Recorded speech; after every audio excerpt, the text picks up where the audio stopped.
Bom dia, Cristo, a todas, que poder tempos,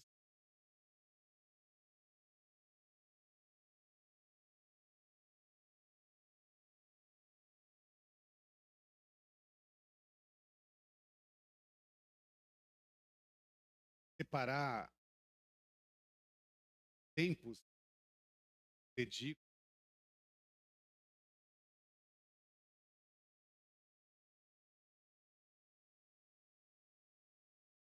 que ele pode peço corando para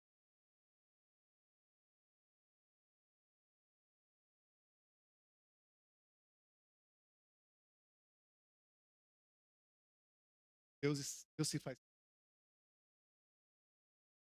poder ver a face. Queria estar a Bíblia aberta em Atos Apóstolo, capítulo 2, que é o texto que eu escolhi. Atos, capítulo 2, versículo 42.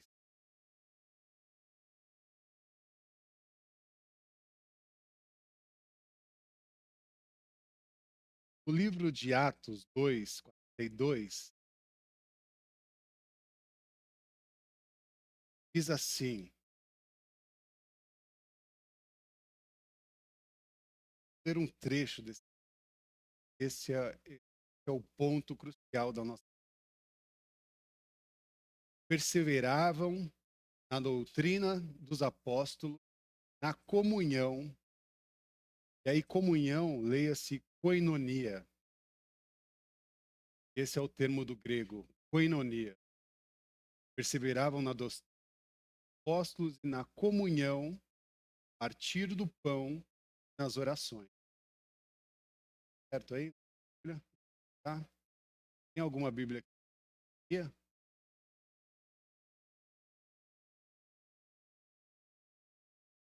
Koinonia, grego, comunhão, comunidade, comum, diferença. E é sobre esse versículo que quero debruçar a minha reflexão.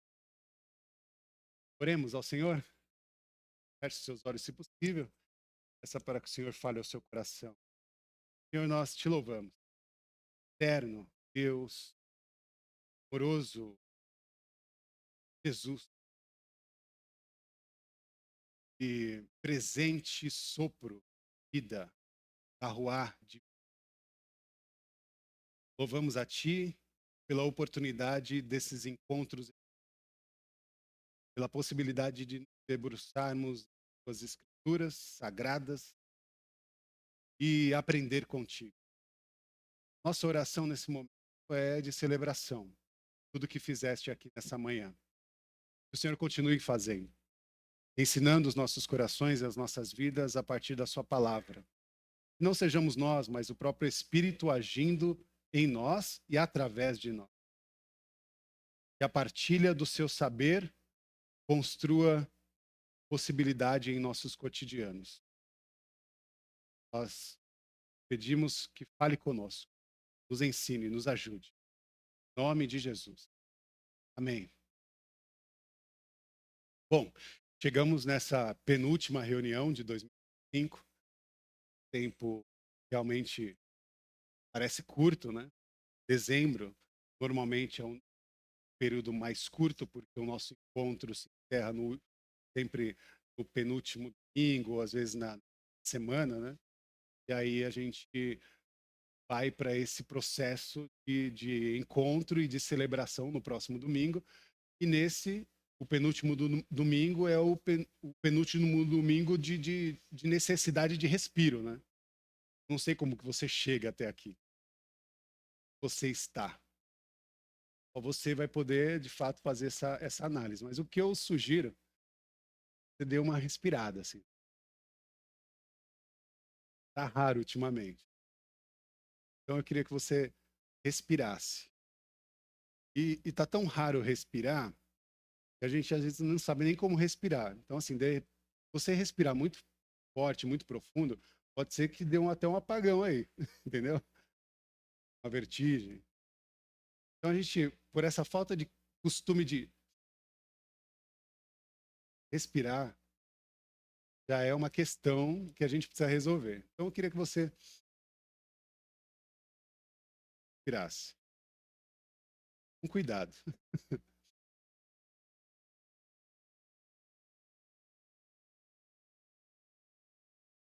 Esse é o momento que a gente chega, né? Fim de ano, penúltimo domingo de encontro aqui na comunidade, um tempo de reflexão, um tempo de muitas análises. No domingo passado eu falava justamente dessa pressão das agendas, necessidade da gente fazer assim uma lista, né? Primeiro revisitar a lista, né, que você fez de 24 para 25, e agora o desafio de fazer uma nova lista de 25 para 26. Quando a gente revisita a nossa lista, muito provavelmente a gente vai encontrar algumas coisas que a gente não gostou, que a gente não conseguiu atingir, algumas metas, né, não foram atingidas. Algumas promessas que você fez para 2025 pode ser que elas não tenham sido cumpridas. E talvez seja importante dizer que está tudo bem, mas que você possa também olhar para cada uma delas com um compromisso de ressignificar, reestruturar e ver se faz sentido que esses compromissos assumidos 24 para 25 sejam restabelecidos no ano que está por vir. Quando a gente chega principalmente cansado no final do ano. Não sei se você se identifica comigo, mas eu me sinto sempre no final do ano um pouco fadigado, com esse certo cansaço. Esse cansaço, ele insiste em permanecer em nossas vidas e é um cansaço não do corpo, mas um cansaço da mente, das tarefas que o próprio final de ano exige de nós, ainda que seja o cansaço que a gente mesmo produz nos encontros familiares, nos encontros com a comunidade, com as agendas que a gente está tentando propor para a nossa última reunião. Né? Tem apresentação, tem música, tem dança, tem exposição, tem diálogo, conversa, tem pratinhos para fazer, né? Tem uma mesa farta para a gente contribuir, para a gente desenvolver. Tudo isso também é trabalho. E a gente acaba chegando nesse cenário com um sorriso, uma roupa nova ou limpa, com uma produção, fazendo a pose, mas no fundo mesmo tem cansaço. Pode até fazer a pose, fazer uma boa, né? Um bom look, mas a gente chega cansado porque de fato o cansaço nos atravessa. Eu sei que cada um de vocês chega nessa reta final com a bateria baixa. E é nesse cenário que eu penso que a gente se encontra. E mais, marcado por uma cultura que ensinou cada um de nós a sermos seres individuais. Nos ensinou a trilhar uma trajetória individual. Por que eu falo de sermos ensinados ao individualismo? Porque esse é o grande tema que atravessa a nossa cultura.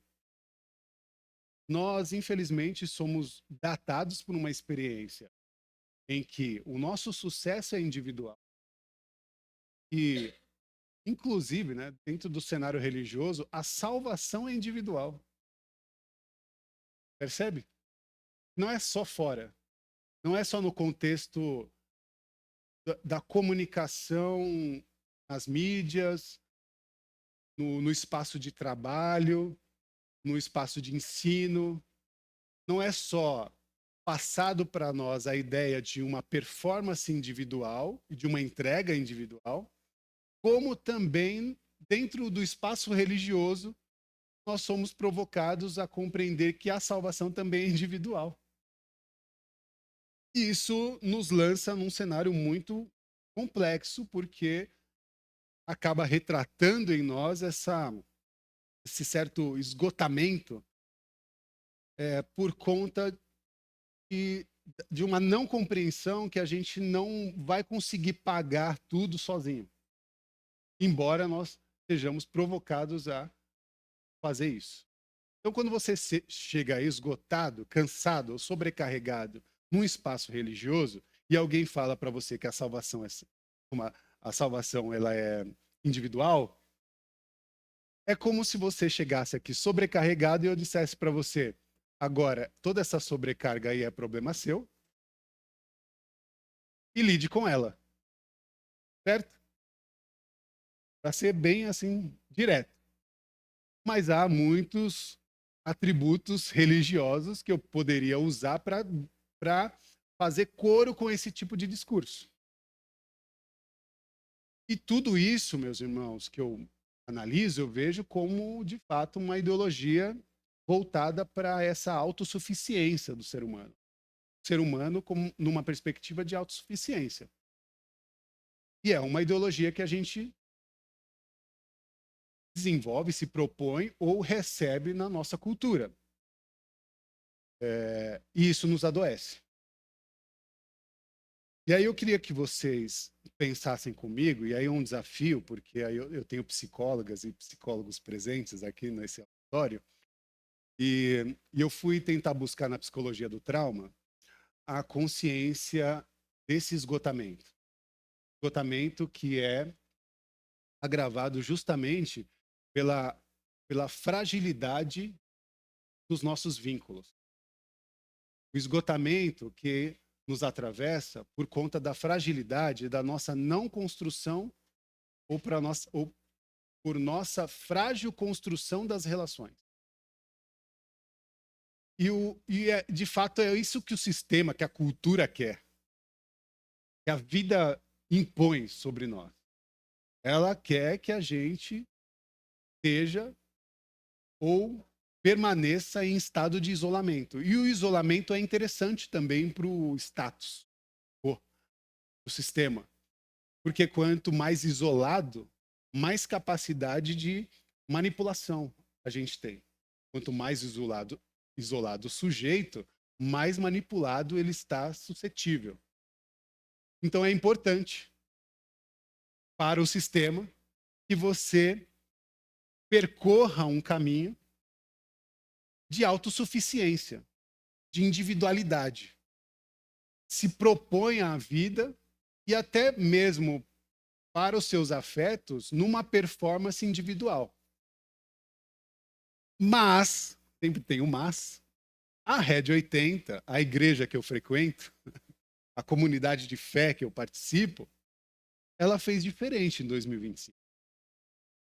A comunidade que eu participo, a igreja que eu me faço o corpo presente junto, ela fez um caminho inverso a isso, porque ela se dedicou a construir vínculos. E ela tem dedicado, ou se dedicado, na sua trajetória, a esse processo de construção de vínculos. E hoje, de fato, eu celebro 2025.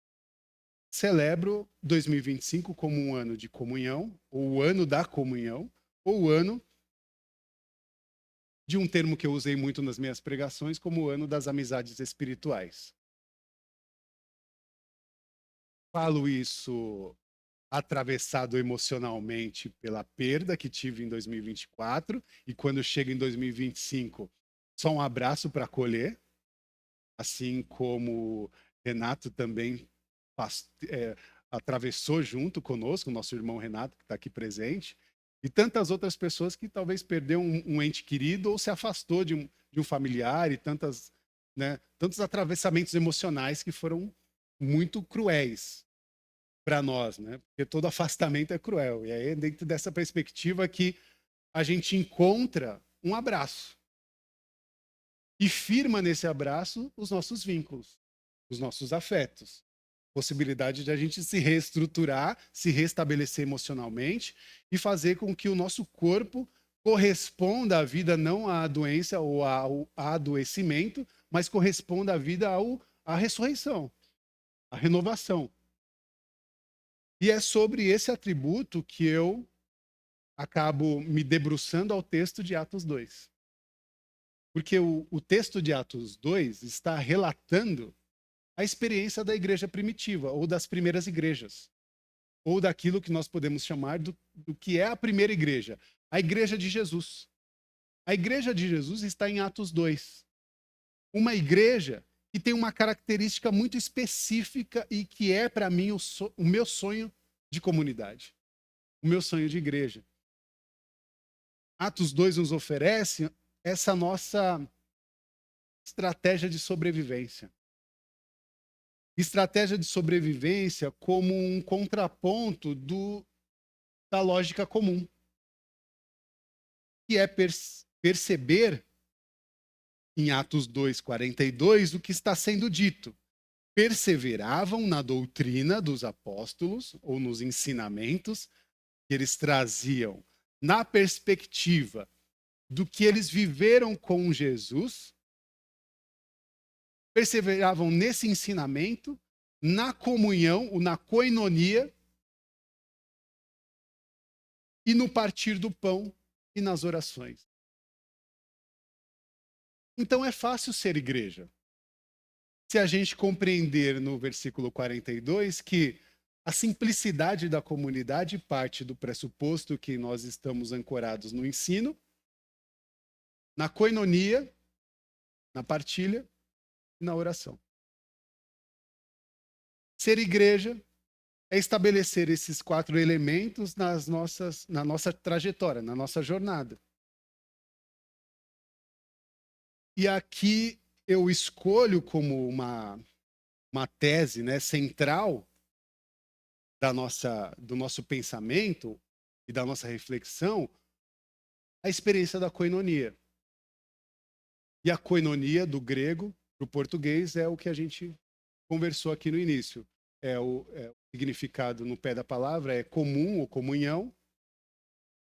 E nós podemos também chamar a koinonia como a experiência da comunidade. A experiência desse compromisso de estabelecer na sua trajetória um estado de ser comunidade. Um estado de ser comunidade para o mundo, para a vida, para todos e todas à nossa volta, inclusive para nós mesmos. Um estado de ser comunidade. Então, a nossa koinonia, ela não pode ser compreendida como um evento social. E é por isso que eu estou fazendo essa distinção na pronúncia. Rafa, você poderia falar, como o próprio texto diz, comunhão. Né? Eu poderia dizer, a comunhão não é um evento social. Ótimo. Mas eu vou escolher a palavra koinonia, porque a koinonia ela dá uma aperfeiçoada no texto. Porque de fato é esse o objetivo que eu quero. Fazer com que vocês entendam que a koinonia, identificada nesse texto, não é um evento social. Em outras palavras, a gente não está aqui se encontrando para uma festinha qualquer. Daqui não é um lugar de encontro social comum. A gente não veio aqui só para dar risada e se abraçar. A gente não veio aqui só para ouvir uma mensagem e ir embora. A gente não veio aqui, inclusive, só para se reunir num espaço confortável, falar das nossas demandas ou colocar para fora todas as nossas demandas, se sentir um pouco mais leve e ir embora para a próxima semana. De maneira mais objetiva, a Rede 80, a Igreja do Senhor, a comunidade, não é um clube social. Não é um clube.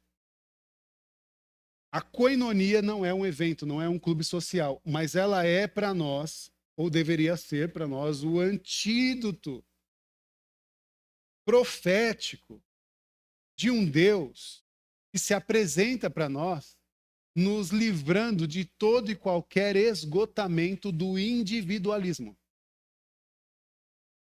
Tudo que o individualismo produz no nosso cotidiano, no nosso trabalho, nas nossas relações externas, no nosso dia a dia, tudo que ele produziu, feriu, afetou, quando nós chegamos nesse lugar de koinonia, nós temos uma resposta do sagrado que, de fato, se estabelece no esgotamento de todas as violências que o individualismo produziu.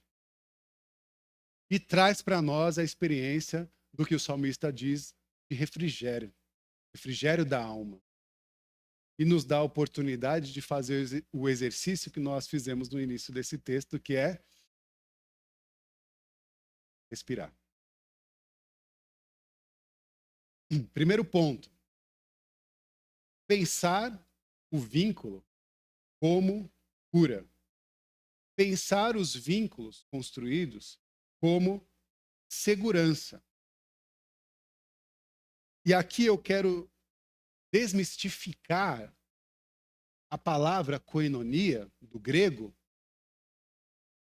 para a gente entender que ela não é só amizade, porque por mais que eu use o contexto, né, que a nossa relação está pautada nas amizades espirituais, e eu considero profundamente que a nossa trajetória é marcada por essa experiência, a koinonia não é só amizade, mas ela é uma partilha radical da nossa vida.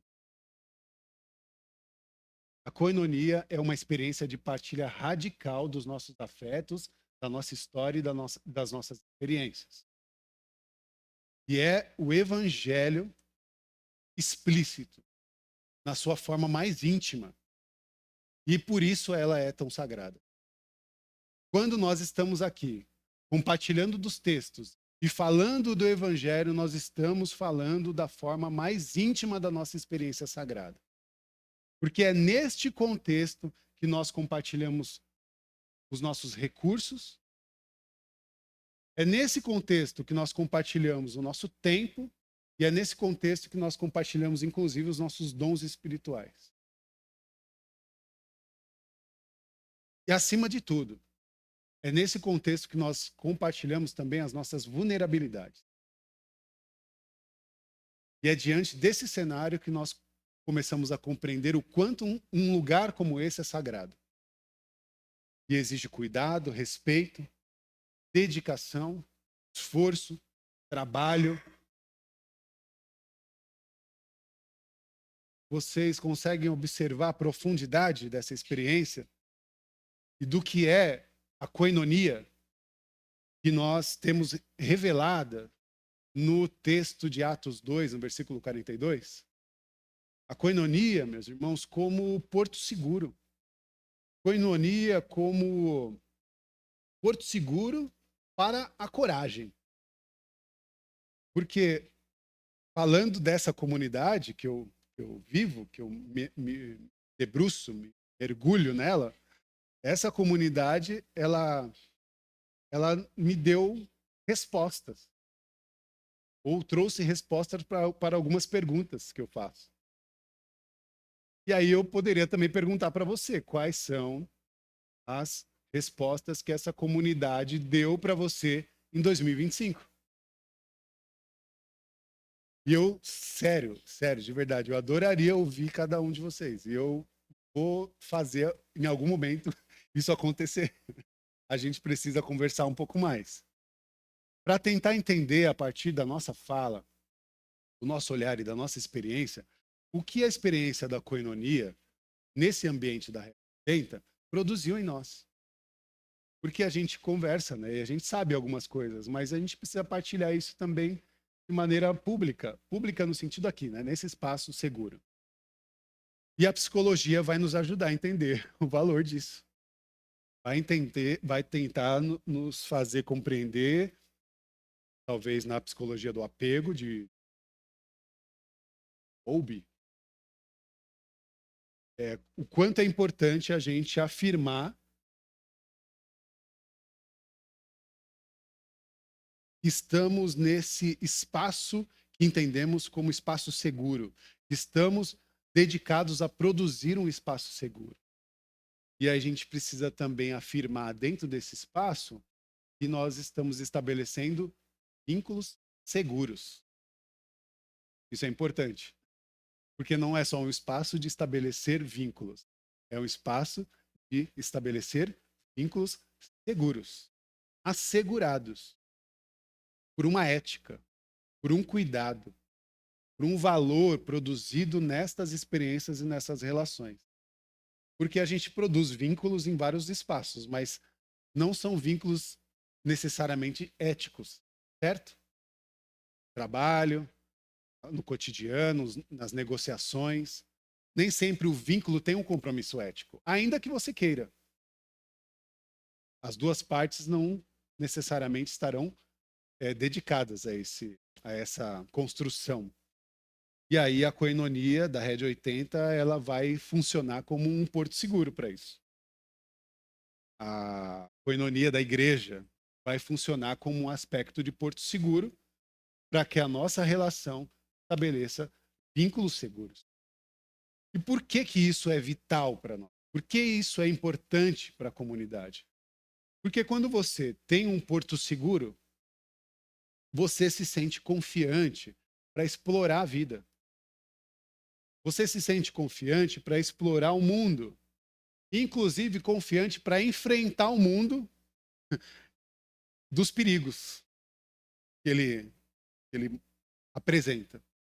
Você se sente confiante para ir à luta, para militar, para fazer o seu ativismo, compreendendo-se encorajado.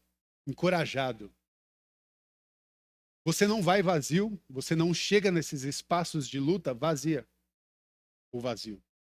Pelo contrário, você, a partir desse espaço seguro, chega nesses espaços, nesses outros espaços, empoderado, encorajado, para fazer valer de fato. Porque você se sente segura, suficientemente preparado ou preparada para ir lá fora e lutar por justiça a partir desse aspecto que Deus nos confiou, que é esse senso de missão que nós temos para ir e poder voltar. Tem uma canção que diz que viver é partir, voltar, repartir. Essa poesia é linda, porque é um pouco do nosso movimento. A gente vai à luta, vai para a vida, vai para o mundo, vai diante das nossas demandas, a gente parte, mas a gente tem um lugar para voltar. E a igreja é esse lugar para a gente voltar. É esse espaço seguro. E mais, a gente parte, mas a gente volta, e a gente volta para repartir.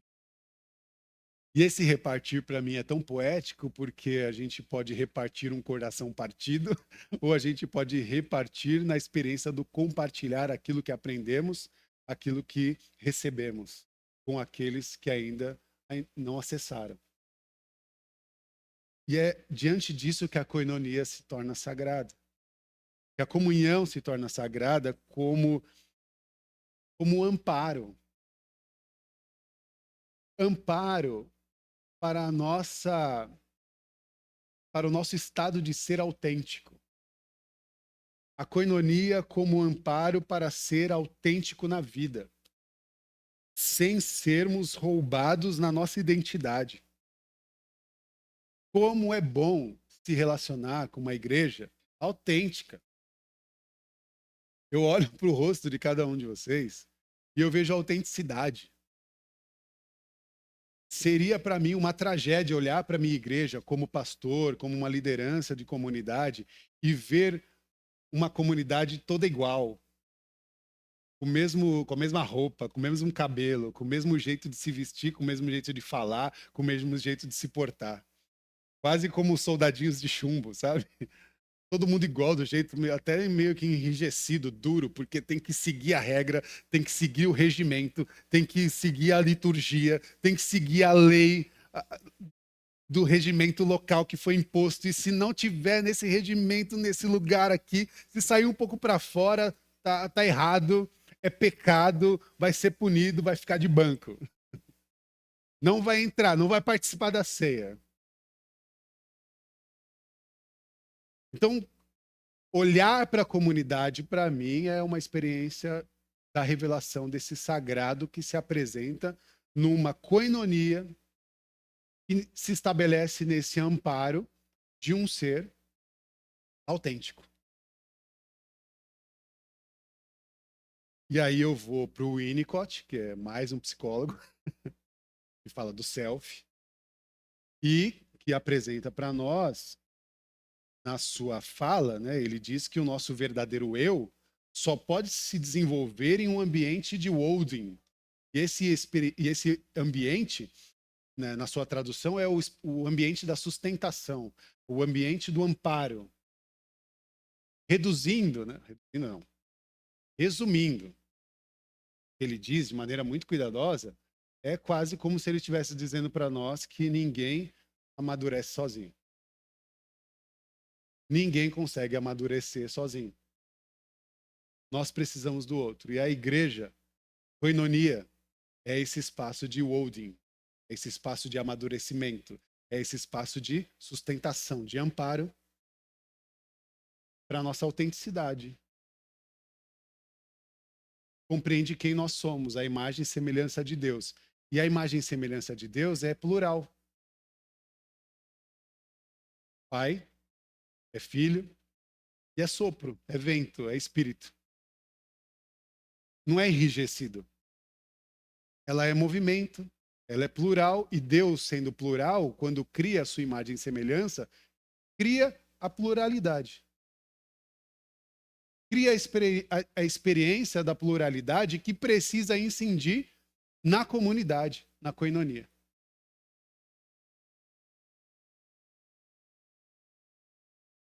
E é esse lugar que nós nos encontramos, esse lugar que nos mantém autêntico.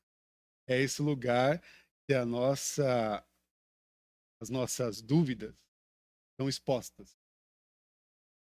Eu já participei de um lugar que eu não poderia ter dúvidas. Na verdade, eu tinha dúvidas, mas não podia perguntar. Mas nós estamos construindo um espaço em que nós podemos ter dúvidas. Nós podemos também compartilhar com os nossos irmãos os nossos fracassos de 2025 e as nossas fragilidades. As metas que você não bateu, a gente pode compartilhar aqui entre nós.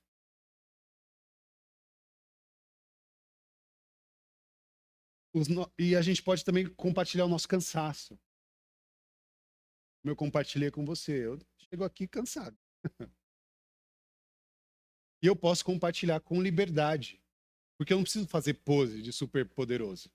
Eu não preciso fazer pose para você. Eu posso tirar a capa, né, tirar a máscara e expor a minha vida, porque compreendo a koinonia como esse espaço seguro.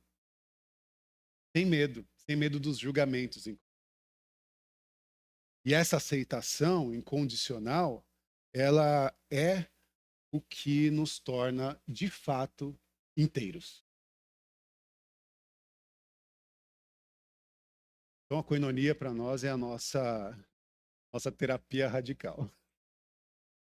É o nosso lugar de terapia radical. É esse lugar de porto seguro, para a nossa coragem, para a gente se encorajar e explorar o mundo, sabendo que a gente tem um lugar para voltar. Sabendo que a gente tem um lugar para ser inteiro, para ser autêntico. Ser quem, de fato, Deus confiou e desejou que a gente tivesse que ser. Segundo e último ponto. A koinonia como estratégia e como resistência.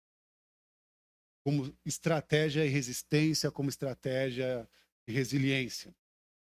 E aí eu torno a fazer a minha denúncia, o individualismo. O individualismo é uma ilusão que nos fragiliza. O individualismo é uma ilusão que nos enfraquece. E quando nós percebemos a koinonia como a nossa estratégia de resistência contra qualquer opressão, tudo muda. E aí a metodologia é a ética da solidariedade. A ética de sermos solidários uns para com os outros.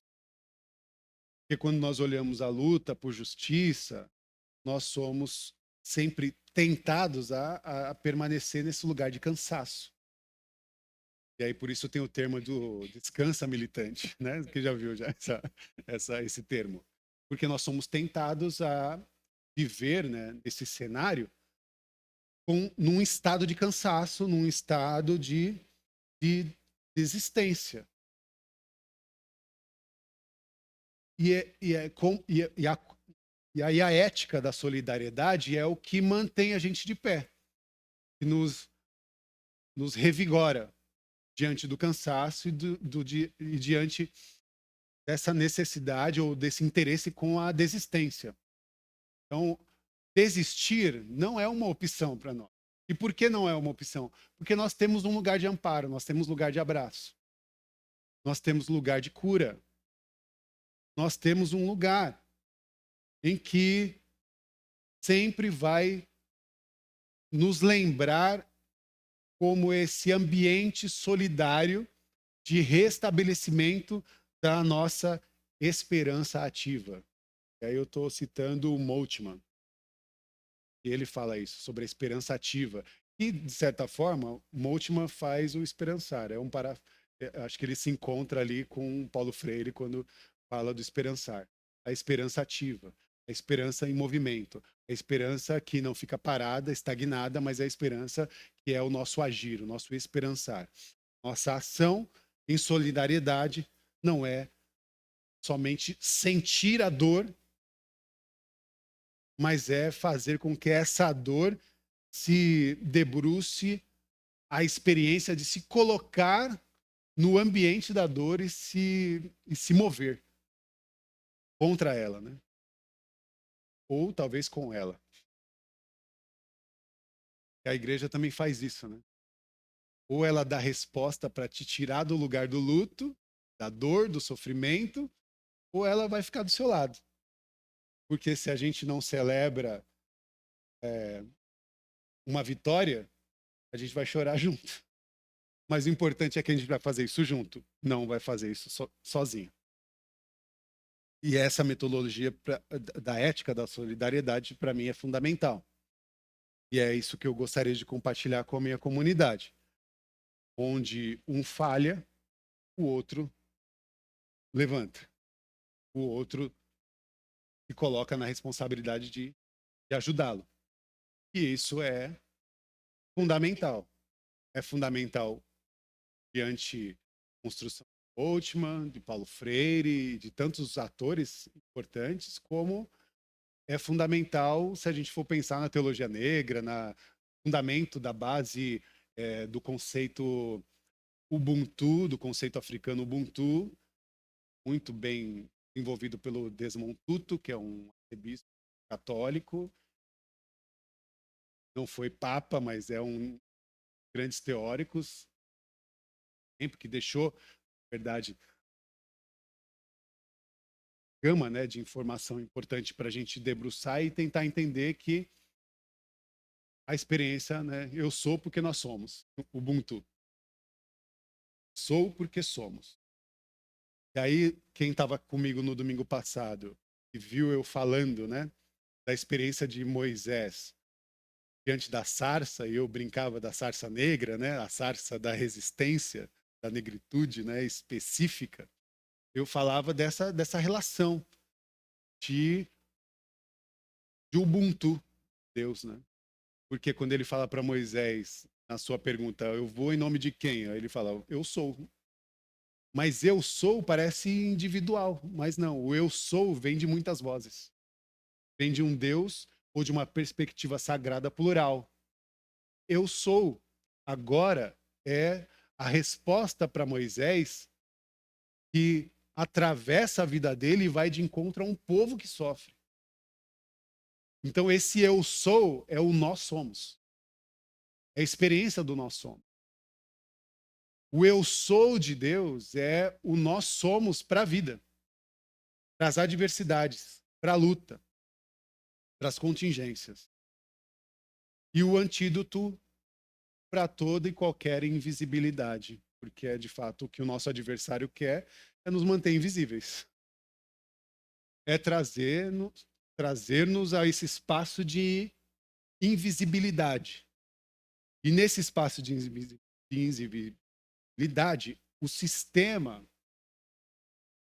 proposto vai tentar nos invisibilizar, vai tentar nos desvalorizar, vai tentar nos ferir. Na verdade, ele já consegue fazer tudo isso, né? Mas agora, diante do Senhor, nós restabelecemos ou temos um lugar de encontro consagrado para restabelecer a nossa dignidade humana. Atos 2. Eles repartiam seus bens.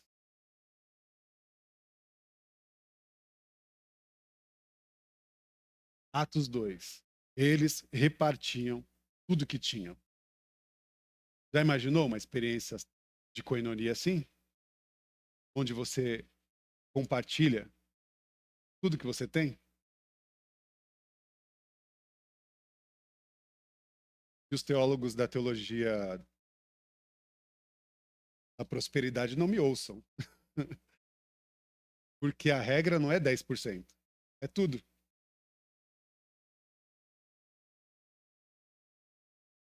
Tudo. A regra não é ofertar 10%. É tudo.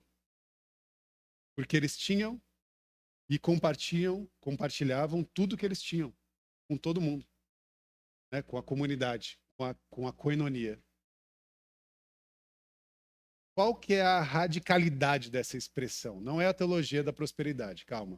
Porque você não vai fazer isso para ganhar de volta ou para sei lá, se empoderar, para querer ser melhor do que o outro.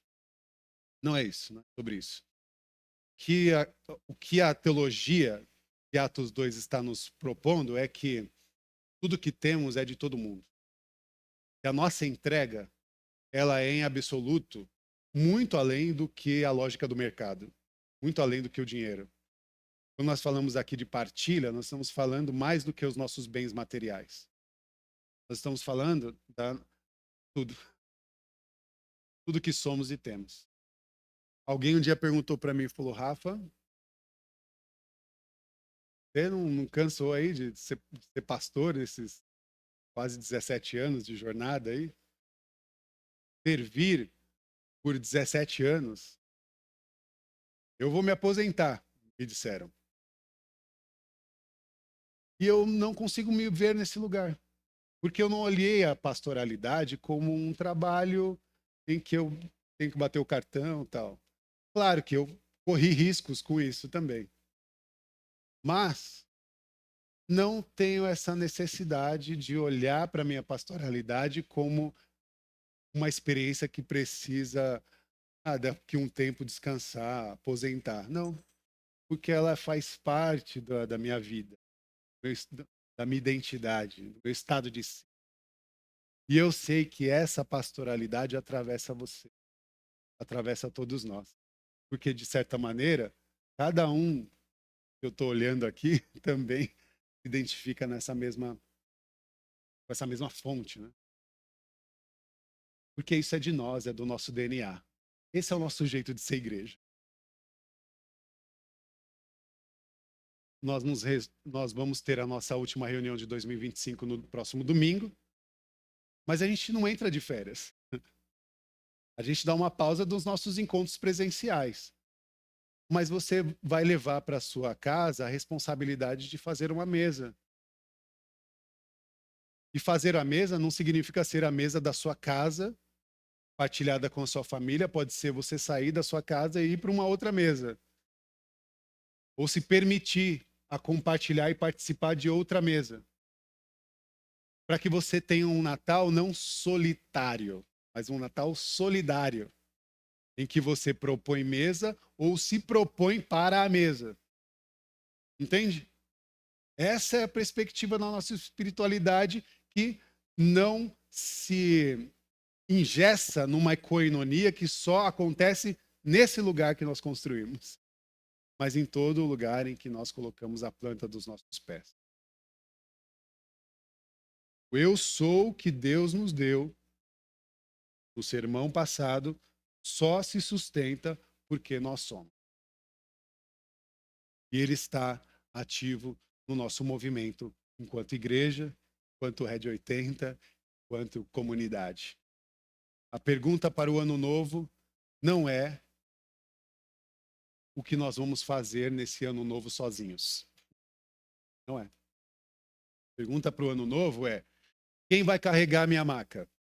Essa é a pergunta para o ano novo. Quem vai carregar a minha maca? E a outra pergunta é: qual é a maca que eu preciso carregar? Ou a maca de quem eu preciso carregar? Essa é a pergunta para 2026. Quem vai carregar a minha maca? Ou a maca de quem eu quero carregar? Não existe resistência, não existe resiliência de maneira solitária. O eu sou individual só sobrevive com o nós somos. O nós somos coletivo, que está e continuará em guerra pela libertação de todos nós em absoluto. Concluo dizendo que a Red 80 celebra, em 2025, um ano em que os vínculos se tornam a nossa maior força profética. Bem? Todos concordam? E nesse final de ano, onde a fragilidade é sentida, a minha súplica é: não se isole. Não se isole. Porque a nossa resiliência, nossa luta, a nossa resistência não é solitária. E o nosso compromisso é a partilha. O nosso compromisso é o Ubuntu. Nosso compromisso é voar como águias. Certo? Para o próximo ano. Fortificados. E a força que você precisa, ela está na teia dos relacionamentos. A força que você precisa, ela está na teia dos relacionamentos que nós construímos aqui, no agora, quanto igreja, para ali e para além. E que Deus, o Deus encarnado na pessoa de Jesus, um Deus que se fez homem, se fez humano, esse Deus encarnado que não resolveu o problema dos palácios, mas resolveu o problema que está no chão da vida, na realidade, que desceu como corpo vulnerável, que desceu no horizonte da nossa realidade, no horizonte da comunidade, no horizonte da nossa koinonia, que ele se estabeleça no nosso emocional, no nosso corpo e nos nossos afetos. Para que essa manifestação também incida nos lugares reais da nossa dor, nos lugares reais das nossas vivências, lugares reais dos nossos sonhos, das projeções. Que esses vínculos sejam a nossa profecia para 2020. Que esses vínculos sejam o nosso estado de amadurecimento para 2026. Que nós possamos juntos nos sustentar e nos enviar mutuamente, coletivamente, em nome de Jesus. Amém. Que Deus nos abençoe. Que Deus nos abençoe.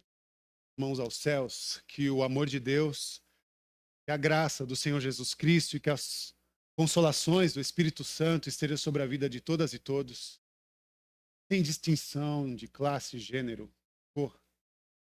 que é a manifestação do sopro, da Ruach Kadosh em nós,